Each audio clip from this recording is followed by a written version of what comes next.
Nagsagawa ng raid ang Bureau of Customs laban sa mga segunda manong damit o yung mga tinatawag po na ukay-ukay. Pero ang target hindi mga tindahan kundi isang bodega. May news to go si Von Aquino. Bukod sa malamig nitong klima at magagandang pasyalan, heto pang dinarayo ng marami sa lungsod ng Baguio. Mga ukay-ukay na patok hindi lang sa mga gipit sa budget, kundi sa mga pihikang fashionista na gustong makatipid.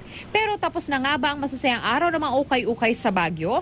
Sa unang pagkakataon kasi may ikinasang raid kontra sa mga segunda manong damit ang Bureau of Customs. Pero hindi naman mga tindahan, kundi ang bodegang ito lang na mga ukay-ukay sa Bonifacio Street.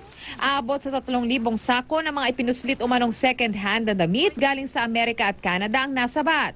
Pero bukod dito, may isa pang batas na nilabag daw ang mga importer. Inabuso po nila yung privilege of tax-free importation of raw materials sa mga locators in free port zones, no, by declaring these as raw materials or used or scrap articles of clothing for re-export as rags. Hindi pa tiyak kung ilang tindahan ang sinusuplayan ng bodega. Hinaing na mga may-ari nito, binibili lang naman namin yan from Manila. Bakit yung source po from Manila, hindi nila alam. Tapos kami na lang ang pinuntahan. Hindi lang sa Baguio may ganitong tagpo.